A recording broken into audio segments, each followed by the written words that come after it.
அன்பர்களே, ஆண்டவராகிய இயேசு கிறிஸ்துவின் நாமத்தில் உங்களுக்கு மனம் நிறைந்த வாழ்த்துக்களை தெரிவித்துக் கொண்டு சத்திய வசனம் திருமறை பாட நிகழ்ச்சிக்கு உங்களை அன்போடு அழைக்கிறோம்.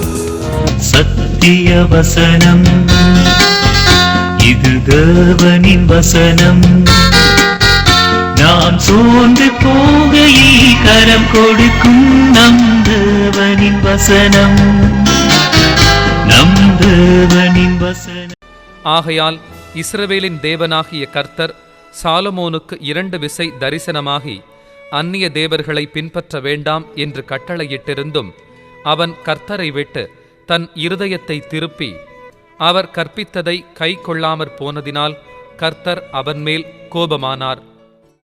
கர்த்தருக்குள் பிரியமானவர்களே, ஆண்டவராகிய இயேசு கிறிஸ்துவினுடைய புண்ணிய நாமத்தினாலே சத்திய வசன நிகழ்ச்சியை கேட்கின்ற உங்கள் ஒவ்வொருவரையும் ஆண்டவர் ஆசீர்வதிப்பாராக. பிரியமானவர்களே, இந்த நிகழ்ச்சிக்காக பிரார்த்தனை செய்யுங்கள். ஆண்டவருடைய கிருபையினாலே சமஸ்த இஸ்ரவேலினுடைய ராஜாக்களை குறித்து நாம் சிந்தித்து வருகிறோம். முதல் ராஜா சவுல் ராஜா, 2வது ராஜா தாவீது ராஜா, 3வது ராஜா சாலமோன் என்கிற ராஜா. இந்த சாலமோன் என்கிற ராஜாவினுடைய வீழ்ச்சியை குறித்து நாம் கற்றுக்கொள்ள ஆண்டவர் உதவி செய்தார். இன்றைக்கு அவனுடைய வீழ்ச்சியினாலே அல்லது அவன் பின்வாங்கி போன வாழ்க்கையினால் ஏற்பட்ட விளைவுகளை குறித்து நாம் கற்றுக்கொள்ளப் போகிறோம். நாம் நன்மை செய்தால் நன்மையினுடைய விளைவுகளை நாம் அறுப்போம். நாம் தீமை செய்தால் தீமையினுடைய விளைவுகளை நாம் அறுக்க வாய்ப்புகள் உண்டு. அதே போல ஆன்மீக வாழ்க்கையிலே ஆண்டவரோடு நாம் வாழும்போது ஆண்டவருடைய ஆசீர்வாதங்கள் நம்மை பின்தொடர்ந்து வரும். ஆண்டவரை தூரமாய் எரிந்துவிட்டு ஆண்டவருக்கு விரோதமாய் வாழ்ந்து ஆண்டவருடைய வழிகளில் நடவாமல் வீழ்ச்சியிலே கடந்து போவோமானால் உண்மையாகவே நம்முடைய வாழ்க்கையில் சில எதிர் விளைவுகளை நாம் சந்திக்க வேண்டிய நிர்பந்தங்கள் உண்டு என்பதை திருமறையிலே ஆதியாமத்திலிருந்து கடைசி புஸ்தகம் வரை வாசிக்கும் பொழுது ஆவியானவர் அங்கும் இங்குமாக பல வசனங்களை திருமறையிலே எழுதி வைத்திருக்கிறார். அதை ஆவியானவர் சுட்டி காண்பிக்க வல்லமுள்ளவராயிருக்கிறார். ஆகவே தான் அருமையானுள்ளே, இங்கே பின்வாங்கி போன வீழ்ச்சி அடைந்த சாலமோனுடைய வாழ்க்கையினுடைய பின் விளைவுகளை நான் சொல்ல விரும்புகிறேன். நம்முடைய ஆண்டவராகிய கர்த்தர் சாலமோனை பார்த்து சொன்ன ஒரு வார்த்தை இதுதான். 2 Naளாகமம் நான் கார் இருளில் வாசம் பண்ணுகிறேன். அந்த வார்த்தை மிக முக்கியமான ஒரு வார்த்தை. ஆண்டவர் எப்போதுமே வெளிச்சத்தில் வாசம் பண்ணுகிற ஒரு ஆண்டவர். ஆனால் சாலமோனுக்கு ஆண்டவர் சொல்கிறார், நான் கார் இருளில் வாசம் பண்ணுகிறேன் என்று.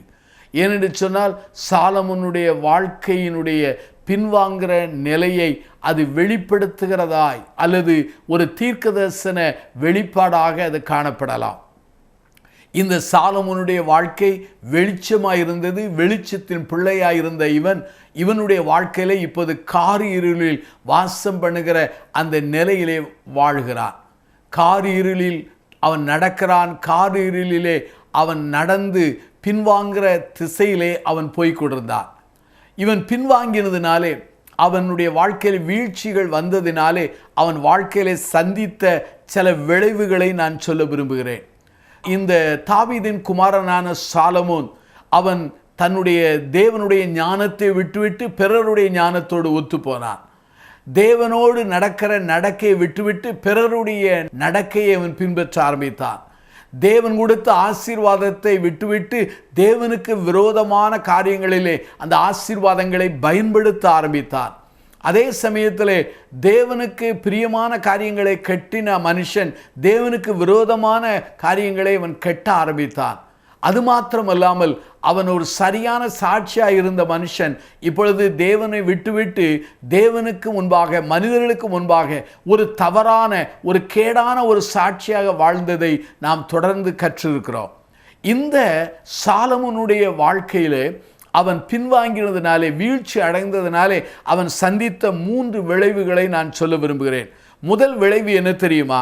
1 ராஜாக்கள் 11 10 சொல்கிறது, அவர் கற்பித்ததை கை கொள்ளாமல் போனதினால் கர்த்தர் அவன் மேல் கோபம் கொண்டார்.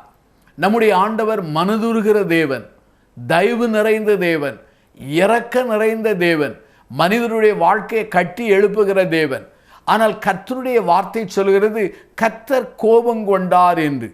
கர்த்தருடைய கோபத்திற்கு முன்பாக நிற்கத்தக்கவன் யார்? ஒருவேளை பார்வோன் என்பவன், எகிப்தின் ராஜாவாக இருந்த பார்வோன் என்பவன் தேவனுக்கு விரோதமாய், தேவனுடைய ஜனத்துக்கு விரோதமாய், தேவனுடைய திட்டத்துக்கு விரோதமாய் கோபத்தோடு அவன் எழுந்து எதிர்விட்டு வாழ்ந்ததினால், செயல்பட்டதினாலே தேவன் கோபம் கொண்டு அவனையும் அவனுடைய சேனையும் சமுத்திரத்திலே அழித்து போட்டதை நாம் திருமறையிலே பார்க்க முடிகிறது. ஆகவே மனித கோபத்திற்கு நம்மால் நிற்க முடியவில்லை. அப்படியானால் மனிதர்களை உருவாக்கின தேவனுடைய கோபத்துக்கு நம்மால் நிற்க முடியுமா என்ற ஒரு கேள்வி எழும்ப வேண்டும். இங்கு சாலமோனுக்கு 2 விசை தரிசனமானார். 2 விசை தரிசனமாகி அவனை எச்சரித்தார். ஆனாலும் இந்த சாலமோன் தன் வழிகளை மாற்றிக்கொள்ளவில்லை, சீர்படுத்தவில்லை, செம்மைப்படுத்தவில்லை. பின்வாங்கிற நிலையிலிருந்து அவன் கடந்து வெளியே வரவில்லை. வீழ்ச்சியின் பாதையிலே தொடர்ந்து முன்னேறி கொண்டிருந்தான். கர்த்தர் அவன் மேல் கோபம் கொண்டார். கர்த்தருடைய கோபத்திற்கு அவன் ஆளானான். ஒரு மனிதன் ஆண்டவருடைய கோபத்துக்கு ஆளானால் என்ன ஆகும் என்பதை திருமறையின் சம்பவங்கள் சொல்கிறது. ஒரு ராஜ்யம் தேவனுடைய கோபத்துக்கு முன்பாக ஆனால் என்ன நடைபெறும் என்பதை தேவனுடைய வசனம் வெளிப்படுத்துகிறது. நீதிமொழியின் புத்தகம் 22ஆம் அதிகாரம் 14 பாருங்கள். பரஸ்திரிகளின் வாய் ஆழமான படுகுழி, கர்த்தருடைய கோபத்திற்கு ஏதுவானவன் அதிலே விழுவான் என்று சொல்லப்படுகிறது. அப்படியானால் ஒருவன் பரஸ்திரியின் வாழ்க்கையிலே விழுகிறான் என்றால் அது தேவனுடைய கோபத்துக்கு உள்ளானவன் அதிலே விழுவான் என்று சொல்லப்படுகிறது. தேவனுடைய கோபத்துக்கு உள்ளான மனிதர்களுக்கு பாதுகாப்பு இல்லை, ஆசீர்வாதம் இல்லை, செழிப்பு இல்லை என்பதை நாம் புரிந்து கொள்ள நாம் அழைக்கப்படுகிறோம். ரோமருக்கு எழுதிய நிருபம் 1 அதிகாரத்தை எடுத்துக்கொள்ளுங்கள். அந்த ரோமர் 1ஆம் அதிகாரத்திலே 24வது வாக்கியம் 26 நீங்கள் வாசிப்பீர்கள் என்றால், தேவன் என்று அறிந்தும் அவரை தோத்திரியாமல் கனம் பண்ணாமல் இருக்கிற மக்களுடைய நிலைமை குறித்து வேதம் சொல்கிறது. அவர்களை தேவன் கேடான சிட்சைகளுக்கு ஒப்பு கொடுக்கிறார், கேடான சிந்தைக்கு ஒப்பு கொடுக்கிறார் என்று திருமறையின் வசனம் மிக தெளிவாய் சுட்டி காண்பிக்க வல்லமுள்ளதாயிருக்கிறது. ஆகவேதான் அருமையானவர்களே, தேவன் என்று அறிந்தும் தேவனை தோத்திரியாமல், தேவனை வணங்காமல், தேவனை பின்பற்றாமல், தேவனுக்கு விரோதமாய் வாழ்வோமானால் தேவனுடைய கோபாக்கினைகளுக்கு ஏதுவாக வாய்ப்புகள் உண்டு என்பதை திருமறை சாலமோனுடைய வாழ்க்கை மூலமாய் எச்சரிப்பு அது கொடுக்கத்தக்கதாக அது காணப்படுகிறது. ஆகவேதான் சொல்கிறேன் அருமையானவர்களே, தேவனுடைய கோபத்துக்கு உள்ளாகாதபடி நாம் எச்சரிக்கையாய் வாழ நாம் அழைக்கப்படுகிறோம். தேவனுடைய கோபத்திலிருந்து தப்புவிக்க வழி என்ன? கரம் நீட்டி நம்மை ஆண்டவராக இயேசுவானவர் அன்போடு அழைக்கிறார். வருத்தப்பட்டு பாரம் சுமக்கிறவர்களே, நீங்கள் எல்லாரும் என்னிடத்தில் வாருங்கள், நான் உங்களுக்கு இளைப்பாறுதல் தருகிறேன் என்று சொல்கிறார். ஆகவே நம்முடைய ஆண்டவராக இயேசுவானவர் இடையிலே நாம் அடைக்கலம் புகும் பொழுது, அவரை நோக்கி நாம் கடந்து வரும்போது, நம்முடைய தவறுகள் பாவங்களை உணர்ந்து அவரிடத்தில் இரக்கத்துக்காக கெஞ்சும் பொழுது, ஆண்டவர் மன்னிக்கிற ஆண்டவர், மன்னிப்பை கொடுக்கிற தயவு பெருத்த ஆண்டவர் நம்மை மன்னிப்பை கொடுத்து நம்மை மாற்றி அவர் சீர்படுத்த வல்லவராயிருக்கிறார். குமாரன் வழியாக தேவனுடைய கோபத்திலிருந்து விடுதலை பெறுவதற்கு வாய்ப்புகள் நமக்கு திருமறையிலே கொடுக்கப்பட்டிருக்கிறது. குமாரனாகிய இயேசுவின் வழியாகத்தான் தேவனுடைய கோபத்திலிருந்து தப்பித்து செல்லக்கூடிய முகாந்தரம் திருமறையிலே சொல்லப்பட்டிருக்கிறது. பாவத்துக்குரிய தண்டனையை பிதாவாகிய தேவன் இந்த உலகத்திற்கு தந்தருளும் போது, அதே தேவன் தன் குமாரனை தந்தருளி குமாரன் வழியாக அந்த பாவ நிவாரண பலியை செலுத்தப்படும் பொழுது பாவத்துக்குரிய தண்டனையை அவர் ஏற்றுக்கொண்டு நம்மை பாவம் செய்யாத நீதிபரராக, நீதிமானாக அவருடைய இரத்தத்தினாலே மாற்றினாரே. எவ்வளவு ஆழமான ஒரு சத்தியம் பாருங்கள். ஆகவே அருமையான உள்ளே, சாலமோன் பின்வாங்கினான், வீழ்ச்சி அடைந்தான், தேவ கோபம் வந்தது. ஆனால் தேவ கோபத்திற்கு எச்சரித்தார், கண்டித்தார், உணர்த்தினார். ஆனாலும் திருந்தவில்லை, கடினப்படுத்தினான். அதனுடைய விளைவு என்ன? தேவ கோபாக்கனைக்கு உள்ளானான். இரண்டாவதாக, இந்த சாலமோனுடைய வீழ்ச்சியினுடைய இரண்டாவது விளைவு என்ன தெரியுமா? கர்த்தர் அவனுடைய வாழ்க்கையிலே விரோதிகளை உருவாக்கினார் என்று சொல்லப்படுகிறது.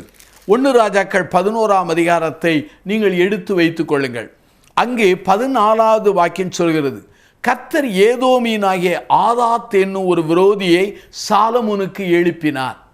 அருமையானவர்களே, ஆண்டவர் விரோதிகளை எழுப்புவாரா என்ற ஒரு கேள்வி நமக்குள்ளே எழும்புகிறது. ஆனால் நான் திருமறையை வசனத்தை அப்படியே நம்புகிறவன். ஆகவே திருவசனம் எழுதப்பட்டிருக்கிறது, கர்த்தர் விரோதியை உண்டாக்கினார். அப்படியானால் கர்த்தர் தான் இந்த சாலமோனுக்கு விரோதமாக விரோதியை எழுப்பினார். இந்த விரோதி அவனுடைய நாட்டுக்கு வெளியே இருக்கிற ஒரு விரோதியாகும். 1 ராஜாக்கள் 11ஆம் அதிகாரத்தை நீங்கள் எடுத்து வைத்துக் கொள்ளுங்கள்.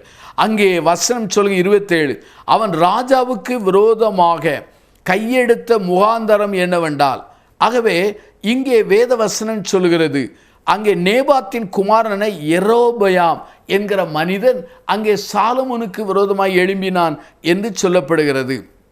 அப்படியானால் ஒரு மனிதன் வெளியிருந்து எழுப்பப்படுகிறான், இன்னொரு மனிதன் உள்ளே எழுப்பப்படுகிறான். ஒருவன் வெளிநாட்டிலிருந்து, ஒருவன் உள்நாட்டிலிருந்து, ஒருவன் சொந்த ஜனத்திலிருந்து, இன்னொன்று வெளி ஜனத்திலிருந்து. அருமையான என் சகோதர சகோதரிகளே, நாம் அறிந்து கொள்ள வேண்டிய ஒரு உண்மை என்னவென்றால், கர்த்தருடைய சமூகத்தை விட்டு நாம் தூரம் போவோமானால் நம்முடைய வாழ்க்கையிலே உள்ளேயும் விரோதிகள் எழும்புவார்கள், வெளியும் விரோதிகள் எழும்புவார்கள். ஒருவன் கர்த்தரோடு சரியாயிருந்தால், இசைந்து இருந்தால், அவனுடைய சத்துருக்கள் சிநேகங்கொள்ளும்படி வைப்பார்கள் என்று திருமறை சொல்கிறது. நாம் கர்த்தரை விட்டு தூரம் போனால் நம்முடைய வாழ்க்கையிலே உள்ளேயும் அங்கு விரோதிகள் எழும்புவார்கள், வெளியும் விரோதிகள் எழும்புவார்கள். இந்த செய்தியை கண்டு கேட்டுக்கொண்டிருக்கிற சகோதர சகோதரிகளே, என் வாழ்க்கையிலே ஏன் இவ்வளவு விரோதிகள்? நன்றாக ஓடிக்கொண்டிருந்த என் வாழ்க்கையிலே, சமாதானமாய் நடந்து கொண்டிருக்கிற என் ஜீவியத்திலே, அல்லது சுமூகமாய் போய்கொண்டிருக்கிற என் ஊழியத்திலே உள்ளேயும் வெளியும் விரோதிகள் எழும்புகிறார்களே, என்ன காரணம் என்று சொல்லி நீங்கள் சிந்திப்பதுண்டு. அநேகர் இது சாத்தானின் போராட்டம், அநேகர் இது எனக்கு சோதனை என்று சொல்லலாம். ஆனால் திருமறையின் வசனத்திலே இந்த சாலமோனை அடிப்படையை வைத்து சொல்கிற ஒரு உண்மை என்னவென்றால், ஒருவேளை நீங்கள் பின்வாங்கி போயிருந்தால், வீழ்ச்சி அடைந்தது நிமித்தம் தேவன் உங்களை சரி பண்ணுவதற்காக, சீர்படுத்துவதற்காக இந்த விரோதிகளை அனுமதித்திருக்கலாம், எழுப்பியிருக்கலாம். இந்த 2 விரோதிகள் எழுப்பப்பட்ட போதிலும் கூட இந்த சாலமோன் தன்னுடைய வாழ்க்கையிலே தன்னை சரி பண்ணி கொள்ளவில்லை. ஆகவே 2 விசை எச்சரித்தார், 2 எதிரிகளை உருவாக்கினார். ஆனாலும் சாலமோன் தன் வழியை சரி பண்ணி கொள்ளவில்லை.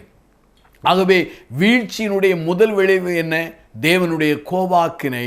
2வது விளைவு என்ன? அங்கே உள்ளேயும் வெளியும் விரோதிகள். 3வதாக நாம் வீழ்ச்சி அடைந்து பின்வாங்குவோமானால் 3வது விளைவுகள் என்ன? 1 ராஜாக்கள் 11ஆம் அதிகாரம் எடுங்கள். அங்கே 31வது வாக்கியத்தை பாருங்கள். யெரொபெயாமை நோக்கி 10 துண்டுகளை எடுத்துக்கொள். இஸ்ரவேலின் தேவனாகிய கர்த்தர் சொல்லுகிறது என்னவென்றால், இதோ நான் ராஜ்யபாரத்தை சாலமோனுடைய கையிலிருந்து எடுத்து கிழித்து உனக்கு 10 கோத்திரங்களை கொடுப்பேன். ஆனாலும் என் தாசனாகிய தாவீதுக்காகவும் நான் இஸ்ரவேல் கோத்திரங்களில் எல்லாம் தெரிந்து கொண்ட எருசலேம் நகரத்துக்காக 1 கோத்திரம் அவனுக்கு இருக்கும் என்று சொன்னார். ஆகவே பாருங்கள், 3வது பின்வாங்குவோமானால், வீழ்ச்சியின் பாதையில் நடப்போமானால், தேவன் நமக்கு கொடுத்திருக்கிற சுதந்திரங்கள், ராஜ்யபாரங்கள், ஆளுகைகள், ஆசீர்வாதங்களை நாம் இழக்க வாய்ப்பு உண்டு. சாலமோன் தன் ராஜ்யபாரத்தை அவன் இழக்க ஆரம்பித்தான். எப்போது? அவன் காலத்தில் அல்ல, அவன் காலத்துக்கு பிற்பாடு அவனுடைய மகன் காலத்திலே 12 கோத்திரங்களிலே 1 கோத்திரம் மாத்திரம்தான் சாலமோனுக்கு சென்றது.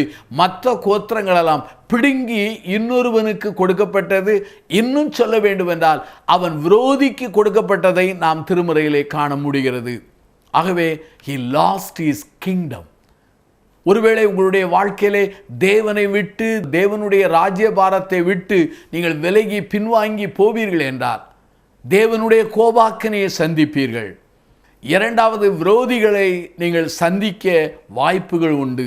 3வதாக உங்கள் வாழ்க்கையிலே தேவன் கொடுத்த ராஜ்யத்தை இழக்க முற்படலாம்.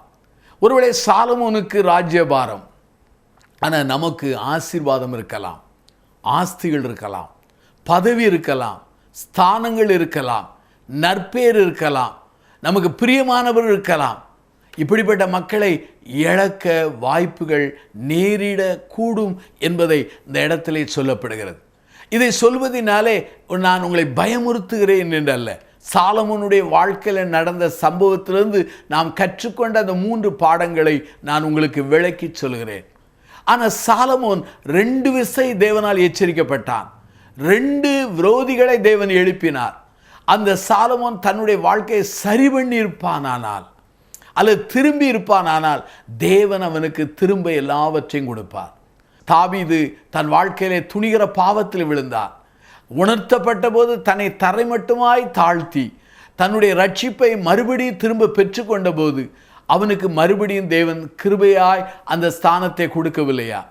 அதே சமயத்தில் பேதுரு ஆண்டவரை மறுதலித்தவன் மனங்கசந்து அழுத பொழுது ஆண்டவர் அவனுக்கு மறுபடியுமாக அந்த அப்போஸ்தலர்களிலே பிரதான அப்போஸ்தலனாக அவனை நியமித்து திருச்சபையை நடத்துகிற தலைவனாய் தேவன் அவனை மாற்றவில்லையா?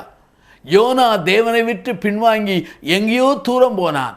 ஆனாலும் கூட தேவ சமூகத்திலே தன்னை தரைமட்டுமாய் தாழ்த்தி மாயையை பற்றி கொள்கிறவர்கள் தங்களுக்கு வரும் கிருபையை போக்கடிக்கிறார்கள் என்று உணர்ந்து தேவனிடத்தில் திரும்பிய போது மறுபடியும் அவனை தீர்க்கனாக நினிவேலே உலாவ விட்டாரே, அந்த ஆண்டவர் இன்றைக்கு நம்மோடு இருக்கிறார். ஆகவே மனம் திரும்புவோமானால், மனஸ்தாபப்படுவோமானால், மனது இறங்கி ஆண்டவரிடத்திலே மன்னிப்புக்காக நாம் கேட்போமானால், ஆண்டவர் ஒரு வாய்ப்பை கொடுத்த ஆண்டவர் செகண்ட் சான்ஸ், 2வது வாய்ப்பை கொடுக்க வல்லவராயிருக்கிறார். ஆனால் சாலமோன் வாழ்க்கையில் அந்த வாய்ப்பை திருப்ப பெற்றுக்கொண்டான் என்பதற்கு திருமறை வசனங்கள் இல்லை. ஆனால் அவனுடைய குமாரனுடைய வாழ்க்கையிலே இந்த நியாய தீர்ப்பு ஏற்பட்டது. நம்முடைய பின்வாங்குதல் நம்மை மாத்திரம் பாதிக்காது. நம்முடைய பின்வாங்குதல் நம்முடைய குடும்பத்தை மாத்திரம் பாதிக்காது. நம்முடைய பின்வாங்குதல் நம்முடைய சபையை மாத்திரம் பாதிக்காது. நம்முடைய பின்வாங்குதல் நம்முடைய தேசத்தையே அது பாதிக்கலாம். பாருங்கள், சாலமோனின் வீழ்ச்சி, சாலமோனின் பின்வாங்குதல் அவன் குமாரனை அல்லது எதிர்கால இஸ்ரவேல் சகாப்தத்தையே மாற்றியது. இந்த சமஸ்த இஸ்ரவேலுடைய கடைசி ராஜாவாக அவன் இருந்தானே தவிர அதற்கு பிற்பாடு இஸ்ரவேல் சமஸ்த இஸ்ரவேல் அது பிரிய ஆரம்பித்தது, பிளவுபட ஆரம்பித்தது, பலவீனப்பட ஆரம்பித்தது. அருமையானவர்களே, பின்வாங்குதல் நல்லதல்ல. மனம் திரும்புங்கள், ஆண்டவரண்டே வாருங்கள், சிலுவையை உற்று பாருங்கள், கண்ணீரோடு கெஞ்சிங்கள். மனதுருகிற ஆண்டவர் மன்னித்து மறு வாழ்க்கை தருவார். பிரார்த்தனை செய்வோமா? ஜீவனுள்ள பிதாவே, இந்த நல்ல நாளுக்காக நாங்கள் நன்றி சொல்கிறோம். உம்முடைய ஜனத்தை நீர் ஆசீர்வதியும். ஆண்டவருடைய வல்லமை இந்த ஜனத்தோடு இருக்கட்டும். நாங்களும் பின்வாங்கி இருப்போமானால், வீழ்ச்சியின் பாதையிலே போயிருப்போமானால் எங்களை சரி பண்ண நாங்கள் பிரார்த்தனை செய்கிறோம். குறிப்பாக தேவனுடைய கோபத்திலிருந்து தப்புவிக்கவும், தேவனுடைய கொடுத்த ஆசீர்வாதங்களை இழந்து போகாதபடி நாங்கள் சீர்படுத்தவும், எங்களுடைய வாழ்க்கையிலே உள்ளேயும் வெளியே உள்ள விரோதிகளை நாங்கள் உருவாக்காதபடி தேவனுடைய அடைக்கலத்துக்குள்ளே ஒளிந்து கொண்டு நல்ல வாழ்க்கை வாழ உதவி செய்யும். மறுபடி சீர்படுத்த 2வது வாய்ப்பை தாரும். சிலுவைக்குள் ஓடி ஒளிந்து கொள்ள கிருபை தாரும். இந்த செய்தியை கேட்கிற காண்கிற எல்லா மக்களோடும் பேசும். இயேசுவின் நாமத்தில் ஜெபிக்கிறோம் ஜீவனுள்ள பிதாவே, ஆமென், ஆமென். இந்த புத்தகம் பற்றிய விபரங்களுக்கு சத்திய வசனம் அலுவலகத்தை தொடர்பு கொள்ளவும்.